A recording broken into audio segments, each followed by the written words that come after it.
SG Consultancy Services. Study MBBS in Russia, Philippines, Uzbekistan. పెళ్లి విషయానికి వస్తే ఈ మధ్య కాలంలో డివోర్స్ రేషియో అనేది పెరిగిపోయిందని చెప్తున్నారు. ఈ కంపాటబిలిటీ ఒకరినొకరు అర్థం చేసుకోవడం, లేకపోతే లాంగ్ టైమ్ రిలేషన్షిప్స్ అనేవి ఉండట్లేదు అనేది, ఆ అండర్స్టాండింగ్ అనేది ఉండట్లేదు అని చెప్తున్నారు. మరి పాతకాలం పెళ్ళిళ్ళలో లైక్ మన పేరెంట్స్ కానీ, మన పేరెంట్స్ కానీ కూడా లైఫ్ టైం ఒకరే పార్ట్నర్తో ఉండేవాళ్ళు. అండ్ ఎన్ని కష్టాలు వచ్చినా కానీ అలాగే నిలబడేవాళ్ళు. ఈ వే ఆఫ్ థాట్స్లో కానీ, లేకపోతే మన కల్చర్లో మార్పు వస్తుందా ఏంటి, దీనికి గల రీజన్స్ ఏంటి తెలుసుకుందాం. ప్రస్తుతం అంతా ఉన్నారు కౌన్సిలింగ్ సైకాలజిస్ట్, ఇంకా ప్యాషనెట్ స్టోరీ టెల్లర్ అని చెప్పొచ్చు, అలాగే పేరెంటింగ్ కోచ్ కూడా శైలజ విశంశెట్టి గారు ఉన్నారు. మాట్లాడేద్దాం. నమస్తే. నమస్తే. Coin has a two sides. ఇప్పుడు ఎవరైనా డివోర్స్ తీసుకున్నారంటే ఊరికే ఉత్తిపుణ్యానికి డివోర్స్ తీసుకోరు. ఐదర్ అక్కడ విమెన్ బాగా సఫర్ అయ్యి ఉంటారు, లేదా మెన్ బాగా సఫర్ అయి ఉంటారు. ఈ రెండు రీజన్సే ఉంటాయి. వాట్ సఫరింగ్స్ అంటే ఆ సిచ్యువేషన్స్ ఏవైనా కానివ్వండి, ఒకరితో మనం కలిసి ఉండలేము అన్న డెసిషన్ తీసుకున్న తర్వాత డైవర్స్ వరకు వస్తారు. ఇంతకు ముందుతో పోలిస్తే ఇప్పుడు ఈ విడిపోవడం, సపరేషన్ అనేవి చాలా ఎక్కువగా జరుగుతున్నాయి. ఎందుకు ఒక పర్సన్ చేసుకున్నాక అంత బాధ పెడుతున్నారు, అంత మంచిగా చూసుకోలేకపోతే అసలు పెళ్ళిళ్ళు ఎందుకు చేసుకుంటున్నారు? మీ పాయింట్ ఆఫ్ వ్యూలో దీని మీద మీరు ఏం చెప్తారు? ఇక్కడ చాలా చాలా చిన్న క్వశ్చన్ లా కనిపించింది, కానీ దీనిలో చాలా చాలా పెద్ద పెద్ద అర్థాలు ఉన్నాయంట. చాలా ఉన్నాయి పాయింట్స్ అన్నమాట ఇందులో. సో ఒకప్పుడు ఎలా ఉండేది అంటే పెళ్ళి ఒక సైడే, మీరు అన్నట్టు కాయిన్ కి ఒక సైడే నడిచేది. ఎలా? అబ్బాయి ఎలా ఉన్నా, అమ్మాయి నచ్చింది, అరే నిన్ను నచ్చుకున్నారు, అమ్మాయికి వాళ్ళకి నచ్చింది, అబ్బాయికి అమ్మాయి నచ్చింది అంటే చాలు. ఇంకా పేరెంట్స్ కి అమ్మాయికి అబ్బాయి నచ్చాడా లేదా ఏంటనేది చూడరు. లేదు, అసలు పెళ్లి అనే కాన్సెప్ట్ లో అమ్మాయి అభిప్రాయం లేదు. లేదు. ఈవెన్ మా అత్తగారి కాలంలో 8 years కి పెళ్ళైంది ఆవిడకి. 8 years? ఓకే. ఏం తెలియని వయసు అది. అలా అలా అలా పెళ్ళయి వాళ్ళ చెట్ల మీద ఆడుకున్న రోజులు కూడా ఉన్నాయంట. సో అట్లాంటి కాలంలో ఉన్నాం మనం. సో అట్లాంటి కాలం నుంచి అమ్మాయి ఆలోచించే శక్తి పెరిగిన కాలంలోకి వచ్చాం. అమ్మాయికి స్వాతంత్రం, చదువు అన్ని వచ్చాయి. పాత రోజుల్లో ఏంటి, అమ్మాయి ఏమిటి, చాకలి ఉతకడానికి తెచ్చిన బట్టలు రాసుకుంటే చాలు, పంచా, లుంగి, జాకెట్టు లాంటివి 1, 2, 3 ఎన్ని పట్టుకెళ్ళాడు అని. కానీ ఇవాళ అలా లేదే కదా. అమ్మాయిలు ఇప్పుడు పైలట్స్ అవుతున్నారు, రోదస్లోకి వెళ్తున్నారు. మన మెట్రో స్టార్ట్ అయినప్పుడు 5 ఆడపిల్లలు, స్టార్టింగ్ ఆడపిల్లలే డ్రైవర్లు. మరి అంత చదువుకుని అంత అభివృద్ధి చేసి ఆ పిల్లని బయటకు తీసుకొచ్చినప్పుడు మరి ఎంత వాల్యూ ఇవ్వాలి? మీరు చూడండి, ఇంకా కూడా మన పితృస్వామ్య వ్యవస్థ మంది, ప్యాట్రియార్చల్ ఫ్యామిలీ. ఆ ఫ్యామిలీలో ఏంటి, అబ్బాయి ఏమి అత్తగారింటికి వచ్చి ఉండడు. ఇప్పుడు కూడా అమ్మాయి ఫస్ట్ అత్తగారింటికే వెళ్ళాలి. పద్ధతులు అక్కడ ఏం మారలేదు. ప్లస్ వీళ్ళ ఎక్స్పెక్టేషన్స్ని మీట్ అవ్వాలి. అమ్మాయి 1,00,000 రూపాయలు ఉద్యోగం చేస్తున్నా కూడా మళ్ళీ అమ్మాయి తండ్రి బంగారం పెట్టాలి, మళ్ళీ పెళ్లి వాళ్ళే చేయాలి, మళ్ళీ వచ్చి ఇటు పక్కకు వచ్చి ఇక్కడ ఈఎంఐలు కట్టడానికి వీళ్ళ జీతాలు ఇవ్వాలి. అక్కడ తల్లిదండ్రి చదివించిన వాళ్ళకి ఏమీ లేదు. కొడుకు మాత్రమే తల్లిదండ్రులని చూసుకోవచ్చు, కూతురు చూసుకోకూడదు. మరి ఇవన్నీ డిఫరెన్సెసే కదా నాన్న. చదువులో వచ్చింది, ఆలోచనలో వచ్చింది, ఒక వ్యక్తిత్వం సంతరించుకుంటున్నారు. వాళ్ళు వెళ్ళి ఇండివిజువల్గా ఎంఎస్ఎల్ చేసే వాళ్ళు ఉన్నారు, ఇండివిజువల్గా వెళ్ళి ఎన్ని చోట్లకైనా వెళ్ళి ఏదైనా చేయగలిగిన వాళ్ళు ఉంటున్నారు. మరి అలాంటి వాళ్ళని తీసుకొచ్చి మీరు అదే పాత చట్టంలో బిగిస్తానంటే మరి వాళ్ళు సహించగలరా? ఇక్కడ జెండర్ సెన్సిటైజేషన్ అంటాం. జెండర్ సెన్సిటైజేషన్, ఆ జెండర్ని అబ్బాయి అమ్మాయి. సో అబ్బాయిలు ఎలాగా ఆ పాత భావాల్లో ఉండిపోయారనుకోండి, కొత్తను స్వాగతించకుండా. వీళ్ళు కూడా ఎదిగారు, వీళ్ళు కూడా ఉద్యోగం చేసి వస్తున్నారు, వీళ్ళు కూడా సమాజంలో ప్రగతిలో కానీ ఫ్యామిలీ ప్రగతిలో కానీ పార్ట్స్. ఇప్పుడు చూడండి, చిన్న చిన్న విషయాలకే ఒక చిన్న ఉదాహరణ ఇంతకు ముందు కూడా చెప్పున్నాను నేను. ఆ పెళ్ళి ఒక 1.5 year 2 years 3 years కష్టపడి ఇంట్లో ఒప్పించుకుని పెళ్లి చేసుకున్న వాళ్ళు ఉన్నారు. వాళ్ళు ఎలాగ ఒక జస్ట్ పెళ్ళయింది, ఏదో హనీమూన్ ట్రిప్కి వెళ్ళొచ్చారు, 10 రోజులు కూడా అవ్వలేదు, వాళ్ళిద్దరి మధ్యలో పెద్ద గొడవ. ఏంటి అంటే అబ్బాయి ఓన్లీ జాబ్ చేసి వచ్చి అలా హాల్లో కూర్చొని సాయంత్రం టీవీ చూస్తూ ఉంటాడు. పొద్దున్న అమ్మాయి లేచి వంట చేసి బాక్స్ కట్టాలి, సాయంత్రం ఇంటికి వచ్చి ఆ అమ్మాయే వంట చేయాలి.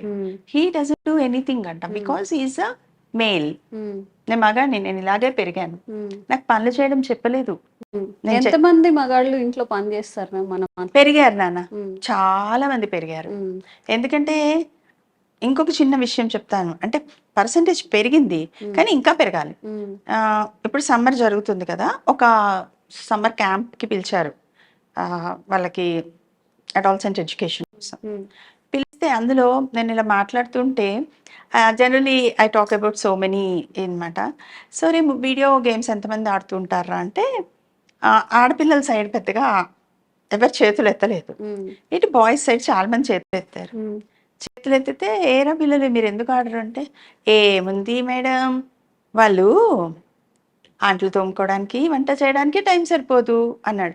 వాడు ఎంత తెలుసా, హీఈస్ జస్ట్ 8th class. సరే దొరికేవరా బుజ్జి రారా అని నుంచో పెడితే, అరే తినేవాడికి వంట చేయడం రావాలిరా ఇప్పుడు నెక్స్ట్ జనరేషన్లో, ఈ జనరేషన్లో తినేవాడికి రావాలి, అలాగే ప్రతి వాళ్ళకి ప్రతి పని రావాలి. సో మనం పాత సంస్కృతిలో ఏంటి, మగాడు సంపాదించుకొస్తే ఆడవాళ్ళు వంట చేస్తారు. ఇప్పుడు ఆడవాళ్ళు కూడా సంపాదిస్తున్నారు కదా, మరి ఇద్దరు బయటకు వెళ్తున్నారు కదా. కానీ ఆ తక్కువ చేసి చూడడం, అమ్మాయి అమ్మాయి ఆడదే ఆడదే అనేది చాలా మారాలి కదా. That is what gender sensitization అంటే. ఈక్వాలిటీ ఎక్కడ, పుట్టినప్పటి నుంచి వాళ్ళకి ఫస్ట్ బర్త్డే చేస్తాం, వీళ్ళకి ఫస్ట్ బర్త్డే చేస్తాం. ఇంకొక చూడండి, సృష్టిలో భగవంతుడు అనేవాడు ఉంటే చేసిన క్రియేషన్, అద్భుతమైన క్రియేషన్ ఏంటంటే, భూమి మీద పుట్టిన తర్వాత వీళ్ళు ఎక్కువ వాళ్ళు ఎక్కువ అని చెప్తున్నాం, అబ్బాయి ఇస్ సేఫ్ గ్రేట్, అమ్మాయి ఇది నాట్ గ్రేట్ అని. కానీ ఇద్దరిని ఈక్వల్ గా 9 months ఉంచుతున్నాడు కడుపులో. అబ్బాయి అయితే ఎక్కువ రోజులు మొయ్యడం, అమ్మాయి అయితే తక్కువ రోజులు మొయ్యడం కాన్సెప్ట్ ఏం లేదు కదా. బోత్ బిడ్డ తయారయ్యేటప్పటికి 9 months పడుతుంది. తర్వాత వచ్చిన ఇవన్నీ మనం సొసైటీలో ఏంటి, కట్నం ఇవ్వడం అని, సో ఆడపిల్ల మైనస్ అని, still we are talking like that. ఇంకా ఫ్యామిలీస్ ఉన్నాయి అలాగా. సో ఇద్దరిని మంచి స్కూల్స్లో వేస్తున్నారు, ఇద్దరిని మంచి జాబ్స్కి పంపిస్తున్నారు, ఆపర్చునిటీస్ ఇద్దరికీ ఉంటున్నాయి. సో మరి ఈ ఆపర్చునిటీస్ తోటి పెరిగిన వాళ్ళిద్దరు ఎలా ఉండాలి, నువ్వు సగం నేను సగం, ఇది మనం కదా ఉండాలి. మరి అక్కడ మీరు తేడా చూపిస్తే, మరి ఆ బాబు అంటున్నాడు, చిన్న బాబు 8th class అంటే మేబీ తనకు ఒక 13 years ఉంటాయేమో, 13 or 14. ఏం చేస్తారు మేడం, వాళ్ళు అంట్లు తోముకోవడమే, వంట వండుకోవడమే అంటే అదంతా చేస్తే, అంత వర్క్ చేస్తేనే కదా నువ్వు తినగలుగుతున్నావు అక్కడ. తను కూడా చెయ్యాలి కదా పార్ట్, తను కూడా అందులో భాగస్వామ్యం తీసుకోవాలి కదా. సో పిల్లల పెంపకంలో, పేరెంటింగ్ లో కూడా ఈ కాన్సెప్ట్ రావాలి. చాలా మంది మారారు నాన్న, చాలా మంది మారారు, కానీ మారవలసిన వాళ్ళు కూడా చాలా మంది ఉన్నారు. సో అక్కడ మీకు మ్యారేజ్ బ్రేక్ అయిపోవడము, వాల్యూ లేదు అనే థాట్ రావడము, అవి కాక ఫైనాన్షియల్ ఇష్యూస్, ఇట్లా చాలా అనమాట. ఈ ప్రీ మ్యారిటల్లో వచ్చేసరికి ఇవన్నీ మాట్లాడతాం. ఎందులోనూ తక్కువ కాదు ఎవరు కూడా.